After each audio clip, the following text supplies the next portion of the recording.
I received my editorial letter back. Maybe I have to push the pub date. I'm gonna not cry right now.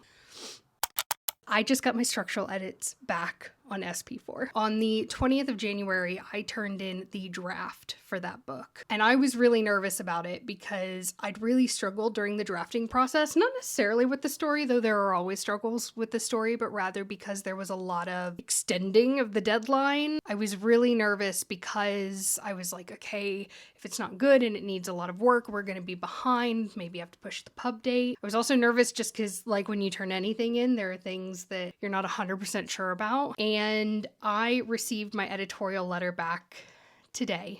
It's currently Tuesday, the 18th of February. I have my editorial meeting on Friday, the 21st, which means it'll be almost exactly a month of waiting to get those edits back. I've been trying to keep myself busy and distracted. I planned my next novel after that, and I also have been moving offices. That's the video I'm in the middle of filming, so if you want to see more about that process, I'll leave a link in the description to that video because it should be live by now. But I can't be fully distracted anymore because I have now got my edits back, and I have had to actively stop myself from crying because I'm wearing makeup. I want to cry in relief because they are good notes. I have gotten good feedback. There are a few things that I knew I needed to work on and my editor has agreed, but there were a lot of things I thought I needed to work on that my editor has been like, actually, this is fine. You don't need to do anything else here. So what I wanted to do for this vlog is over the next few days as I review those notes and as I have my meeting, I wanted to take you along for the journey, and I'm going to share with you the notes that I've received. Not specifics because I obviously don't want to spoil the story, but I want to give you a sense of like the nature of the feedback, the level of detail, the types of things I'm being told to work on. And once I've had my meeting on Friday, I'll also know like timelines for when I'm supposed to be turning that in. Based on the feedback, I think it's going to be a really quick turnaround for the structural edit. Oh, I'm so relieved. I'm so relieved. Okay. I'm gonna not cry right now. I'm gonna go take my dog out and I'm gonna try not to think about this. I'm gonna listen to an audiobook or something. And then tomorrow I will film a little bit to walk you through the letter. Okay, I'll see you then. Good morning. It is the next day. Look at all of these gray hairs. Getting old, y'all. I'm just getting ready for the day so I can do some filming. And I thought this would be a good time for me to talk to you about the edit letter that I got. A bit of context for those who might not know me or might not be as familiar with the TradPub process. So I'm published by One More Chapter, which is a division of HarperCollins in the UK, which is where I live. And they work a little bit differently than other traditional publishing imprints. They're sort of like they used to be what's called a digital first list. So when I published my first book, they were still very much digital first. And that basically meant that the primary focus was on ebook sales and ebook retailers, and all paperbacks were print on demand. This meant the book wasn't proactively stocked in bookstores, and the list also accepted unagented authors and took submissions directly. And the timelines were always super accelerated to reflect that. Nowadays, they operate a lot more like a normal list at a Big Five publisher, but the timeline bit is still pretty accelerated. So every time I talk about my publishing timelines, people talk about how fast it sounds compared to what they've heard, because traditional publishing does historically move very slowly. My process moves a lot faster than that, both because of the list, but also just because romance in general does tend to move a lot faster than like literary fiction, for example. The lists that publish these genres are just putting out more, so they have to move more quickly when they do have a project. That's a bit of a can of worms in terms of conversation topic, so we're gonna move on from that, but I think it's useful context to have when I'm talking about my editing process and timelines. So like I said, I turned in the draft of my book on the 20th of January, and that was technically my second draft of the book because I did do one round of self-editing before sending it in. I would have liked to do more, but I was already on an extended deadline because of some extenuating circumstances last year. So I sent it in knowing that there were things I wasn't happy with in the book. There were a few things that I knew I wasn't quite happy with, and then there were a few things that I was like, I think this is working, but I actually have lost all context for this. So I sent my editor a document that had a list of all of the things that I thought needed work in the book.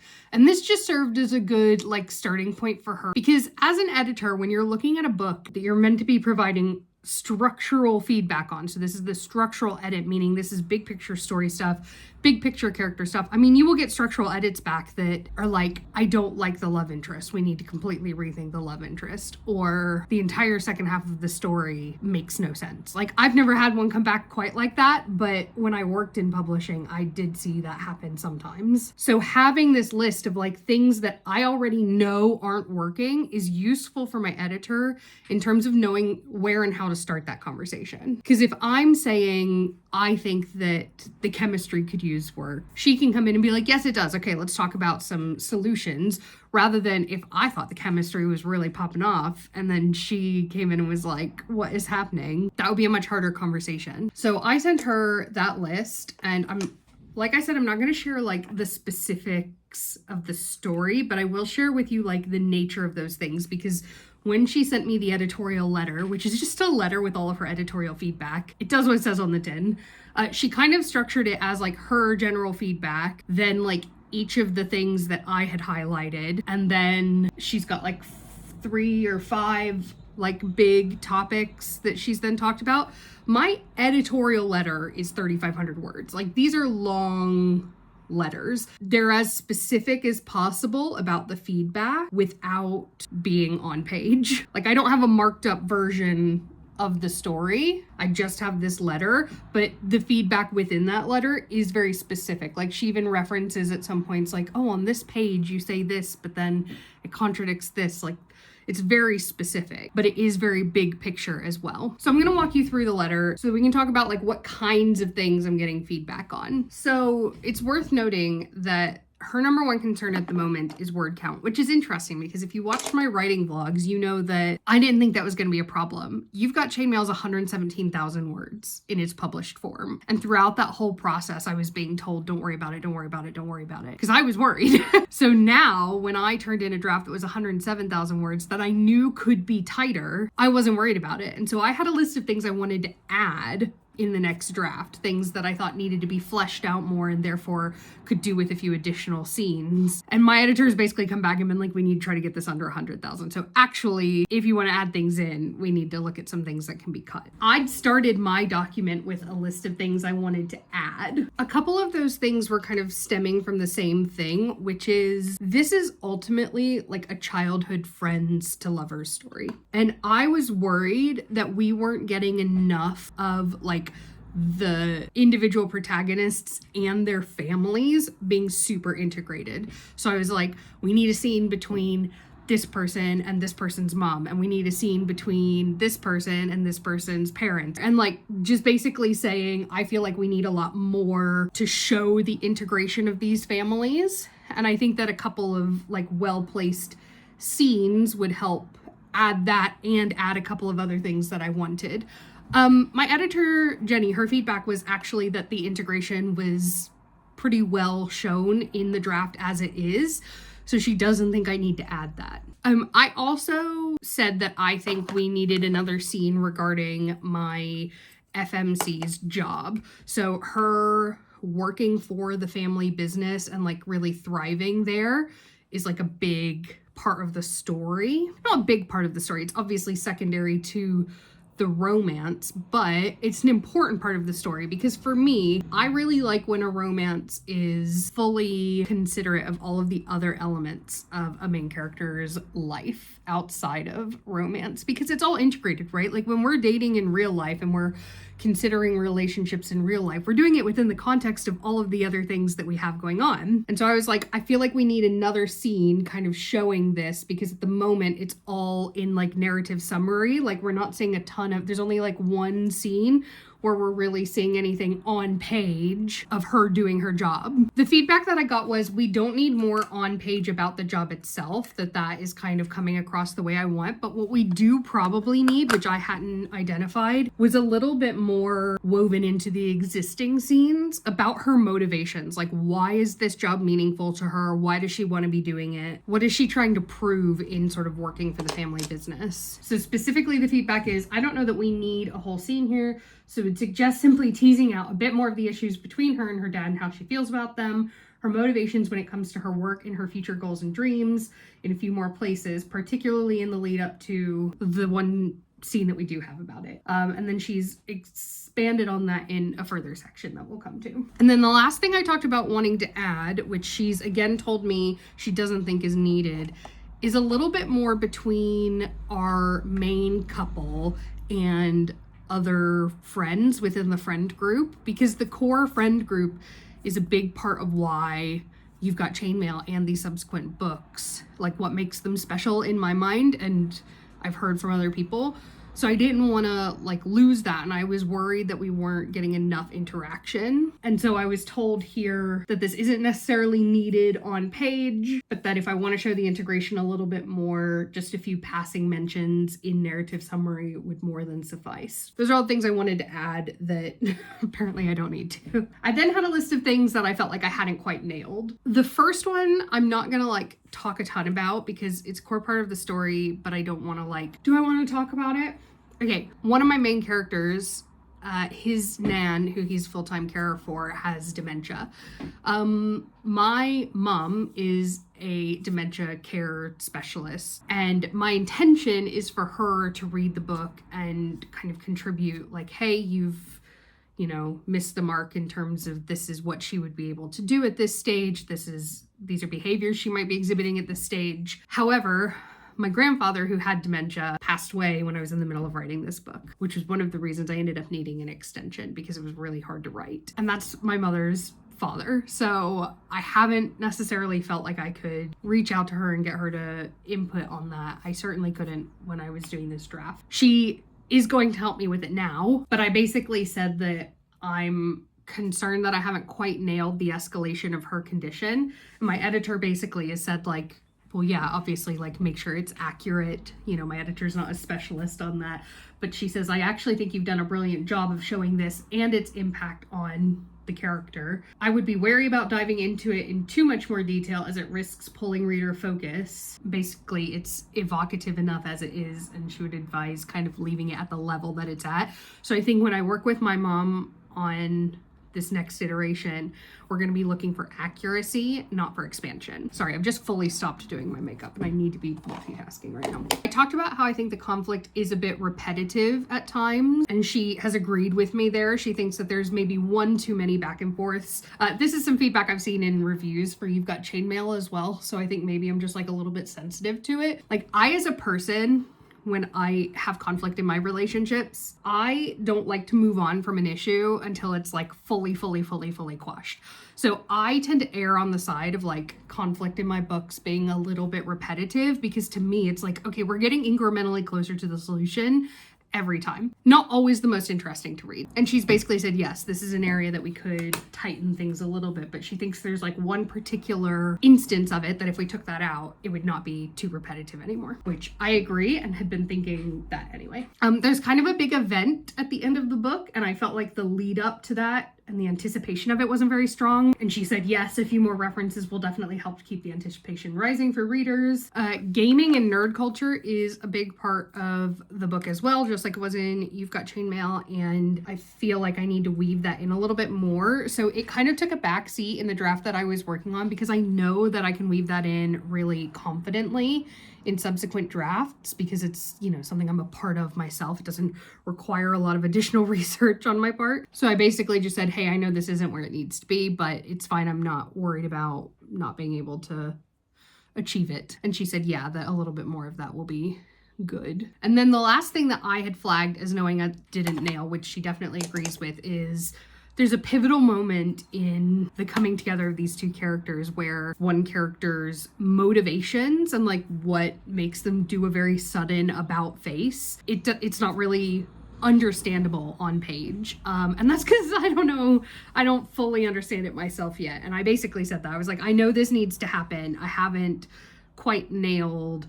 the mental journey that this character is going on from A to B in order to make this thing happen. And I don't mean like the overarching character arc, because I've got that, but I mean like the in-scene, like what is happening in this character's brain that makes them go from this is happening to nope, that's not happening. And I feel like I really need to nail that still. And she was like, yes, that needs to be in there. A few other discussion topics that I'd flagged. This is a fake dating story. And I personally, as a reader, am really critical of fake dating stories because it feels like there's never ever a situation where I'm like, yes, in real life, that would result in fake dating. And like, obviously rom-coms are not real life, but you want it to be as realistic and relatable as possible. And so I worked really hard to make sure that the fake dating felt well motivated. And this was kind of in her general feedback as well, like in the email where she sent me this letter. She was like, you have nailed the fake dating. So that's good. That makes me happy. I mean, all of this is making me happy, but that especially makes me happy because I was worried about that. And another thing is around my female main character's past life and like her kind of baggage that she carries into the story with her, where I basically feel like it's not clear enough why and how that's impacting her and her decisions. And specifically, there's a scene toward the end of the book where like that's coming to a head. And I'm like, I feel like something's not, the balance isn't quite right here. And my editor's feedback here is basically like, we need more information up front, like more backstory information up front to understand why this is impacting her so much. And then you actually need to take it off the page as the story moves on. So the big scene at the end, she's actually suggesting that I cut that. And I actually don't disagree with her. The second that I read that, I was like, actually, yeah, I could see that getting cut. However, as a reader, I hate when like information is in a story and then isn't relevant, or like part of the setup becomes irrelevant. And this baggage that the FMC brings into the story is the immediate catalyst for the fake dating.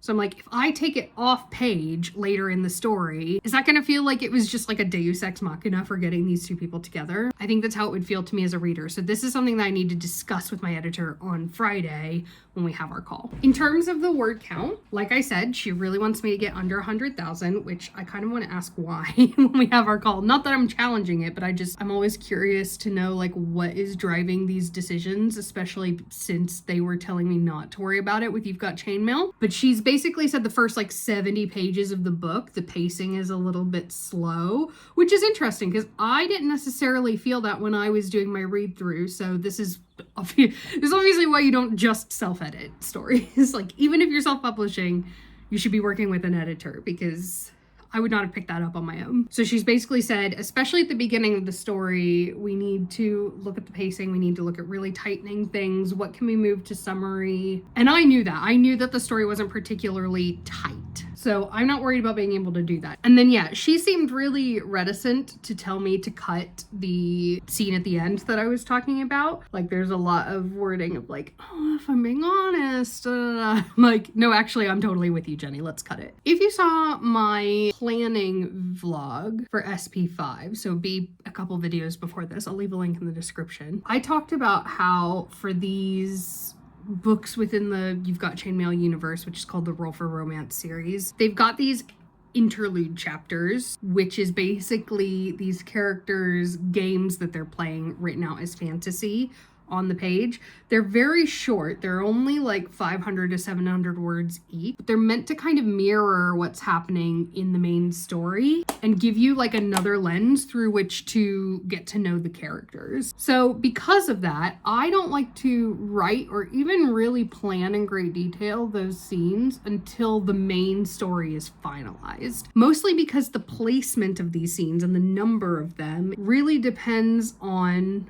what is needed in the main story, where there are time jumps in the main story. So when I turned in my draft in January, it did not have these interlude chapters. I did send my editor a document of like, these are the things that I'm envisioning for those interlude chapters, because they're very much not an afterthought. They are important to the story, but I want to make sure that they're reflective of the story as it ends up, not as it was in my very first draft. She then has come back and said basically we need to watch the word count on these, which I'm not super worried about because they're really short in the first book and I'm intending to keep them really short in the second book as well. But she was thinking about the number of them, especially compared to the number of chapters that we have otherwise. And then finally, she's given me a section about each of the main characters individually and their romance. And I am like so pleased that she's said that the romance comes across really well. The banter is really good when they're on the page together. Specifically, she said, your writing truly sparkles when they're together on the page, their unique bond playing for all except them to see and savor.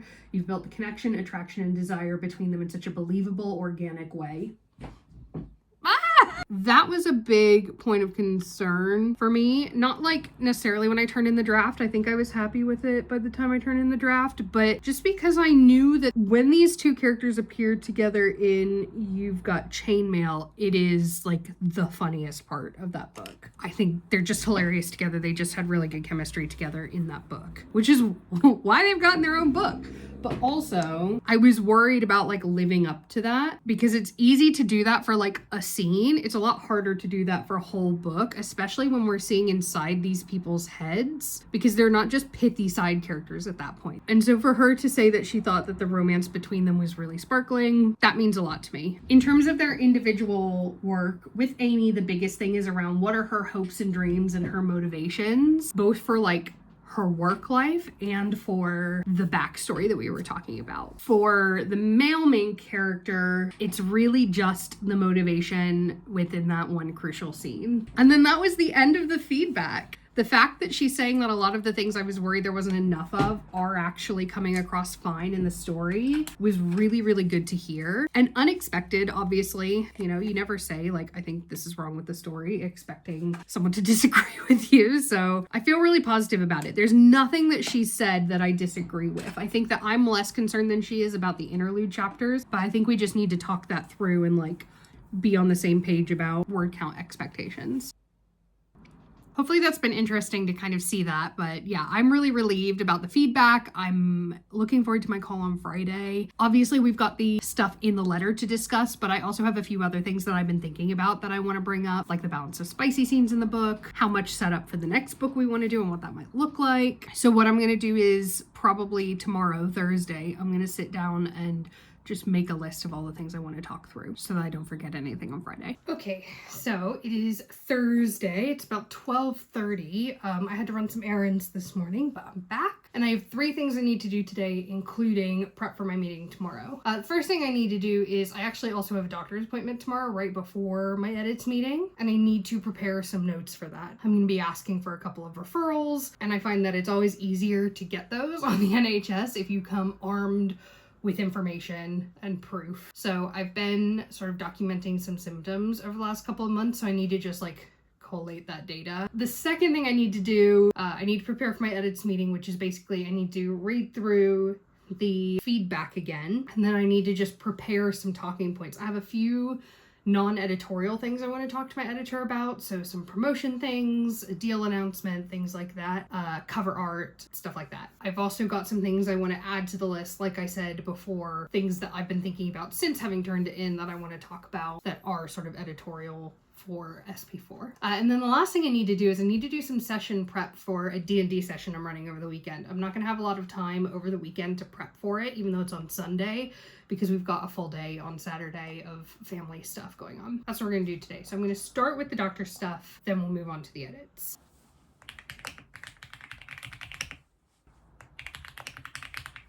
Okay, so I have finished the document for my doctor's appointment. So now I just need to start on the agenda, the talking points for the editorial meeting tomorrow. So the way I'm going to do this is I've got the editorial letter open on one screen, and on the other I am making my notes. I'm not going to put on here anything that has been highlighted in the editorial letter or that I'd highlighted previously and we're on the same page about. I think that's unnecessary. For example, where we talked about integrating the family or motivations around her job, we're not going to put that in there because I agree with those things and I feel like it was explored enough in the editorial letter. What I will put in are the things that I still feel like I'd like to discuss. So for example, the picnic scene. You don't know what that means, but it was referenced in in the letter. In particular, in this scene, I want to talk about Phil's motivations. I also want to talk about, is it repetitive to festival conflict? I want to talk about, what else is in here that I need to talk about? I don't need to talk about that or that or that or that. Okay. I do want to still talk about the scene that I'm cutting at the end, because like I said, I really don't like, as a reader, when things are introduced at the beginning and then they become unimportant. I want everything to have a reason. So I'm going to call this moving backstory characters off page. I want to talk about the interlude chapters length. Okay, I think that that's everything from the letter. So now I want to also create a section for other SP4 queries, editorial queries. So for example, I said I wanted to talk about the spicy scenes. Are they okay? Does there need to be one more? There's a minor character that appears that I want to ask how Jenny feels about that situation. I can't really say any more without spoiling anything. And then I've got a couple of others that I'll put here that, again, I can't say anything because they're so specific to later in the story. So basically, one of the grand gestures at the end feels very similar to something that I had in an earlier draft of You've Got Chainmail that she said she didn't like. So I'm just wondering, is it just the context of it that she didn't like in You've Got Chainmail, or are we actually towing a little bit too close to that? And then just other topics I want to talk about. Like you saw if you watched my previous vlog, I did the planning for SP5. So I just want to do a bit of an update on that. Also, like you will know if you watch that vlog, I have some clear ideas for SP6. So I just want to top level run those by her. Obviously, I want to talk about timelines for this edit. I want to talk about cover art, updates, blurb, seen initial blurb copy, but I just want to talk through it. And I want to talk about the deal announcement. I actually think that's it. That was much faster than the doctor's appointment bit. Time to start doing my session prep for my D&D session. So I will see you tomorrow for my editorial call. Okay, so I am back from my doctor's appointment and I'm getting ready to log on for my structural edit call. I'm just currently pulling up the documents I created yesterday. I'm not feeling nervous this morning, but I also am feeling like anxious. Anxious is the wrong word. On edge, I guess. I think that my anxiety and imposter syndrome and all of that, even though I got such good feedback in the edit letter, I'm like half convinced that I'm going to come on this call and the other shoe's going to drop. And actually it's not as good as I thought it was. And I was misinterpreting the feedback. I don't know. I always am going to feel a little bit like that. And I think no matter how close I am with my editorial team and the people at my publisher, no matter how many books we work on together, I think I will always feel some sense of anxiety around this process. Yeah. Anyway, seeing my background for the first time and it's nice. You can see how it looks. For now, it'll do. Hi, Jenny. Good morning. How are Good you? morning. I'm good. How are you? To missed it. I think because I was writing up until the 20th, it was like, it felt like from the 21st to the 31st was my January. And so I think because of that, it ended up feeling really short. Obviously, you've got some pointers and things that you wanted to, that you flagged yesterday to talk about today. But overall, just say, like, I know it's been a struggle with this book and I know it's taken you longer, but it really is brilliant. You have done such a good job with the fake relationship, with building up Amy and Phil, following it on from You've Got Chainmail, bringing in the kind of same characters and developing that world. I think you've done a fantastic job. And actually, it's reading really well. You've got your humour. The humour that was missing from the first draft of book one, spot on.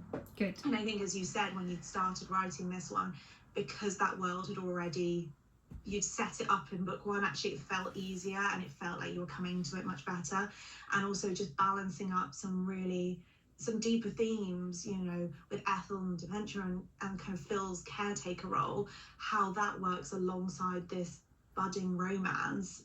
Actually, you know, you've developed so much more than just, you know, a top line rom-com. You have got those deeper themes that will spark conversation. And yeah, I just want to say well done, like really brilliant. And I hope all the pain and everything that you've been going through to like get to this point has just like actually felt worth it. When you're so thick in it, you lose the forest for the trees and just have no context for like, okay, I think this is okay, but until you sort of hear that back, there's nothing to validate or contradict that. So if we're taking that whole situation more off page throughout the story, but it is so present at the beginning of the story because it's that catalyst, that immediate catalyst for Phil and Amy, I guess, does that create a sort of dropped thread? Is that like, well, what was the point of having that be so present early in the story? I don't think so. That's her past and not her future. So I'm not worried about you dropping a thread there. And if you flesh out, as I think I've put in the letter, a little bit more about Amy's kind of background and how she's got to be in this situation and how, you know, how everything happened, then that is absolutely fine. Yeah. And I don't think readers are going to be wanting to know more about them. Or something like that, just so that it's like a closure to that. I would worry that like taking it off page completely, I worry that would then feel like a dropped thread, if that makes sense. Absolutely. I'm very happy for you to have kind of that almost internal debate between herself or even have that conversation. I think that's absolutely fine. And hopefully that adds in a bit more of her motivation as well without bogging down the beginning with that information, I guess. Yeah, completely agree. Okay. The placement of the interlude scenes at the moment, I'm kind of using as like, they go in like timeline jumps. Like if we're jumping a couple weeks later, they will have had a D&D session and therefore an interlude chapter is going in there. And so while yes, the frequency of them increases later in the story, for me, I'm trying to use that as like showing the passage of time rather than just saying it's been 3 weeks. If it's okay with you, I'll keep the number of interlude chapters at the moment, keep an eye on word count, and then if we get to the point where the word count's just out of control, then we can look at trimming some interlude chapters. But like I said, they'll only be sort of 500, 700 words each, so they're not a huge win for word count anyway. Spicy scenes. I guess first question is, are they okay? I'm never going to be able to write spicy scenes and not wonder if they're a little bit cringe. No, they're really good. Okay. I think you've learned a lot in your spicy scenes from the last book. Perfect. Do we need, for balance, one more, or are we happy for that to be the only kind of spicy moment? I didn't notice particularly that there was a lack of extra spicy scenes later on when we're sort of balancing this out against book one. Yeah, so book one they had when they first got together. After that we had a couple of ones like when they're sort of in the throes of love. And then we also had a spicy scene right at the end before they reconciled. Oh yeah, we did. That was a good one. Let's not add any new scenes in and let's not go overkill. Yeah. But I think you could probably ramp up the chili level a little bit. And then last editorial question that I have before we go on to the other topics is, in the first version of You've Got Chainmail, before we did the edits, we talked about how we didn't like at the end that I was worried. I mean, I like the ending. Part of me is concerned that it's a little bit too much like the original ending. To me it felt very, very different because they're very different characters, so it doesn't read in that same way at all. I wouldn't be worried about that, and I actually think it's quite a nice thing to have in. Like I said in my initial, when I sent it over, I think there's a lot of like tightening to be done in general. I didn't really have time for a line level pass before I sent it. Is the goal just to keep it under the amount of You've Got Chainmail, or is 100,000 kind of a limit that we want to try to stick with? No, let's just keep it under You've Got Chainmail. As long as every story, every interaction, every scene is driving the story forward, every communication is adding something new to the page, then that's absolutely fine, because readers are going to be picking up new information as they go through the story. It's when you start to feel like we've had this conversation before, or there's new repetitive information, but you haven't really got any of that already. Like, you've actually added so much new information and it is the pace and drives the story forward really well. If you're so conscious about the word count, then actually you might miss out some really relevant stuff. End of March. It is tight. That's okay. I think it's doable. I'm not worried about that. I think if you'd come back and said this needs quite a lot of work, I would have been more worried about that. I'm comfortable with that. I think came onto this call prepared to offer end of March. Okay, and so I can see on Amazon that we're looking at mid-August again for publication. That's still blurb. I can have a look at now that we've gone through all of this. A deal announcement. We talked about doing that. SP5, and I kind of want to talk about SP6 at the same time. Sounds good. I'm so excited. Excellent. Good. Everything feels very much like it'll be quite an easy or straightforward insertion. There's no massive things to change really, and I think you've done a fantastic job, and just thank you. Brilliant. I'm really excited. Thanks, Jenny. Speak to you soon. Cool. Bye. Speak to you later. Okay, that was such a good call. You heard a lot of it. End of March is when I need to get this structural edit done. So I basically, what I've decided is next week I'm gonna plan my edit and finish like office stuff, get the house to some level of stability. I'm then away for a long weekend next weekend, and when I come back from that long weekend, we're doing it. It's going to be an intense month trying to get it done, but I think it's going to be really great. Her feedback on wanting to talk about SP6 was really positive, so I need to send that through next week as well. Oh, I feel so good about that. Okay, I think I'm going to end this video right here. Like I just said, it's going to be a lot of structural edits coming up, so make sure that you're subscribed if you want to see that. How I make my edit plan, how I actually do the edits, whether I make it in on time. And it sounds like we're not very long off being able to show you cover for SP4. Thank you so much for watching, and I'll see you next time. Bye.